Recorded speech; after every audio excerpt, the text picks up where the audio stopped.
پھولوں کے ارکیات حاصل کیے جاتے ہیں، مطلب جو ارک گلاب وغیرہ ہوتے ہیں جنہیں خوشبویات یعنی پرفیومز کی تیاری میں استعمال کیا جاتا ہے۔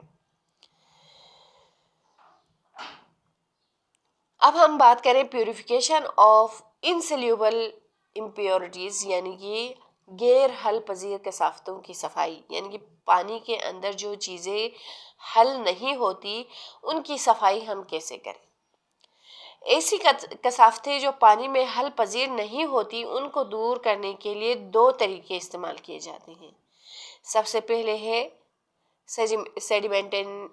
سیڈیمنٹیشن اینڈ ڈیکنٹیشن، اور دوسرا ہے فلٹریشن۔ یہ 2 عمل ہیں جس کے ذریعے غیر حل پذیر کثافتوں کی صفائی کی جاتی ہے۔ سب سے پہلے کی ہم بات کریں، یعنی عمل نتھار کی ہم بات کریں، سیڈیمنٹیشن اور ڈیکنٹیشن کی بات کریں، تو اس عمل کے دوران پانی کو کسی جگہ روکا جاتا ہے۔ پانی کے رکے رہنے سے اس کے اندر موجود کثافتیں نیچے بیٹھ جاتی ہیں، جو پانی میں حل نہیں ہوتی ہیں وہ چیزیں نیچے بیٹھ جاتی ہیں اور صاف پانی اوپر آ جاتا ہے۔ اس بات کو سمجھنے کے لیے آپ اس طرح کسی برتن میں پانی لے سکتے ہیں، اس طرح آپ کسی برتن میں پانی ڈالیں اور اس میں مٹی ڈال کر خوب ہلائیں اور چھوڑ دیں۔ کچھ دیر بعد آپ دیکھیں گے کہ مٹی نیچے بیٹھ جائے گی اور صاف پانی اوپر نظر آ جائے گا۔ یہ عمل نشینی یعنی سیڈیمنٹیشن کا عمل کہلاتا ہے۔ اب اس صاف پانی کو آہستہ آہستہ ہم دوسرے برتن میں ڈالیں گے۔ اس پانی کو آہستہ آہستہ دوسرے برتن میں اس طرح منتقل کریں گے کہ مٹی ساتھ نہ جائے۔ اس عمل کو عمل نتھار یعنی ڈیکنٹیشن کہتے ہیں۔ اب ہم بات کریں فلٹریشن کی، تو یہ ایک ایسا عمل ہے جس کے ذریعے مائع میں سے ٹھوس اشیاء کسی واسطے یا فلٹریشن کے ذریعے الگ کی جاتی ہے۔ یہ ایک ایسا عمل ہے جس میں سے مطلب پانی مائع ہے، اس میں سے ٹھوس اشیاء، اس میں جو ریت، مٹی، کنکر وغیرہ ہیں ان کو فلٹر کے ذریعے الگ کیا جاتا ہے۔ یہ فلٹریشن کا عمل کہلاتا ہے۔ پانی میں موجود کچھ کثافتوں کے ذرات اتنے چھوٹے ہوتے ہیں کہ جنہیں عمل نتھار کے ذریعے علیحدہ نہیں کیا جا سکتا، انہیں عام چھلنی سے بھی علیحدہ نہیں کیا جا سکتا۔ ان ذرات کو علیحدہ کرنے کے لیے خاص قسم کے فلٹر استعمال کیے جاتے ہیں جن کے سوراخ نہایت ہی چھوٹے ہوتے ہیں، جسے فلٹر پیپر وغیرہ بھی کہتے ہیں۔ بعض صورتوں میں ململ کا کپڑا بھی فلٹر کا کام کرتا ہے۔ اس عمل کو سمجھنے کے لیے ہم ایک تجربہ کرتے ہیں کہ کسی برتن کے منہ پر آپ لوگ فلٹر پیپر رکھیے، جس طرح اس تصویر میں آپ لوگوں کو نظر آ رہا ہے۔ اس میں آپ لوگ کیا کریں گے،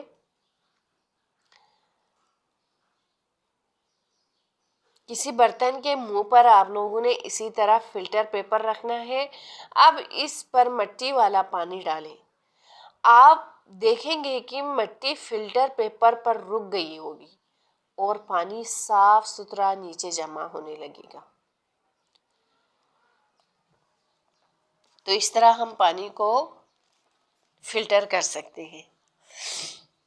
اب ہم بات کریں پیوریفیکیشن کی، تو پیوریفیکیشن آف سولیوبل امپیورٹیز یعنی حل پذیر کثافتوں کی صفائی کیسے کریں، یعنی کہ پانی میں جو چیزیں حل ہو جاتی ہیں ان کو ہم کیسے صاف کریں۔ کچھ کثافتیں پانی میں مکمل طور پر حل پذیر ہوتی ہیں، ان کی صفائی کا عمل کچھ مشکل ہوتا ہے۔ ان کثافتوں کو دور کرنے کے لیے تبخیر کے عمل کا سہارا لیا جاتا ہے، یعنی ایویپوریشن، جو کہ میں نے پچھلے ویڈیو میں آپ لوگوں سے ڈسکس کیا ہے۔ اس عمل کے ذریعے ہم اس پانی کو صاف کر سکتے ہیں۔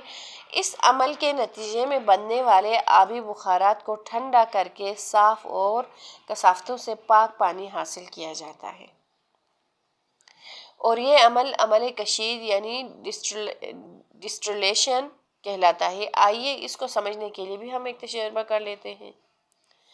یعنی کہ ڈسٹریلیشن کے لیے لیبارٹری میں ایک خاص قسم کے شیشے کا برتن استعمال ہوتا ہے جس کے ایک سرے پر نلکی ہوتی ہے، اس کو ریٹارڈ کہتے ہیں۔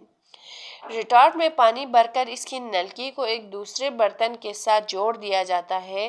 ریٹارڈ کو برنر کے ذریعے گرم کرنے سے اس میں موجود پانی بخارات یعنی ویپر میں تبدیل ہو جاتا ہے اور یہ ویپر نلکی کے ذریعے دوسرے برتن میں جمع ہونے لگتے ہیں۔ جیسے کہ ہم سب جانتے ہیں کہ بخارات ٹھنڈے ہو کر پانی میں تبدیل ہو جاتے ہیں، لہٰذا اس برتن پر مسلسل ٹھنڈا پانی ڈالتے رہیں، یہ بخارات دوبارہ پانی میں تبدیل ہو جاتے ہیں۔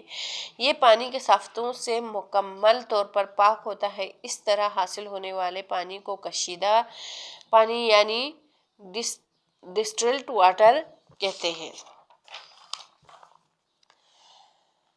ڈسٹلڈ واٹر پینے کے لیے استعمال میں نہیں لایا جاتا اس پانی سے کیونکہ تمام معدنیات اور نمکیات نکل چکے ہوتے ہیں، اس لیے یہ پانی ذائقے میں اچھا نہیں ہوتا۔ اس پانی کو مختلف قسم کے کاموں میں استعمال کیا جاتا ہے، جیسے گاڑیوں کی بیٹریوں، صنعتوں، لیبارٹریوں اور مچھلیوں کے ایکویریم میں بھی استعمال کیے جاتے ہیں۔ اس کے علاوہ زخموں کی صفائی کے لیے بھی استعمال کیا جاتا ہے کیونکہ یہ جراثیم سے مکمل طور پر پاک ہو چکا ہوتا ہے۔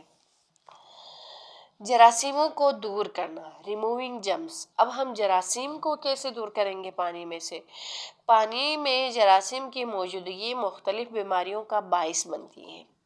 ان جراثیموں کو ختم کرنے کے لیے پانی میں مختلف کیمیکلز ڈالے جاتے ہیں جیسے کلورین اور گندھک وغیرہ۔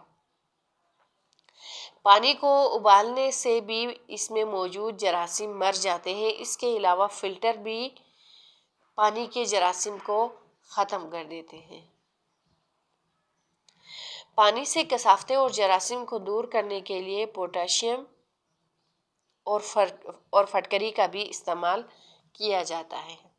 یہ فٹکری ہے جو آپ لوگوں کو نظر آ رہی ہے، یہ پانی سے جراثیم کو دور کرنے کے لیے بھی استعمال کیا جاتا ہے، اور یہ فلٹر پلانٹ ہوتا ہے جس کے ذریعے ہم اپنے گھر میں پانی کو صاف کر سکتے ہیں۔ تو ڈیئرس، آج کا ٹاپک ہمارا یہیں پر ختم ہوتا ہے۔ اسی کے ساتھ ہم آپ سے چاہتے ہیں اجازت، کل ایک نئی ویڈیو کے ساتھ پھر حاضر ہوں گے انشاءاللہ۔ اللہ حافظ۔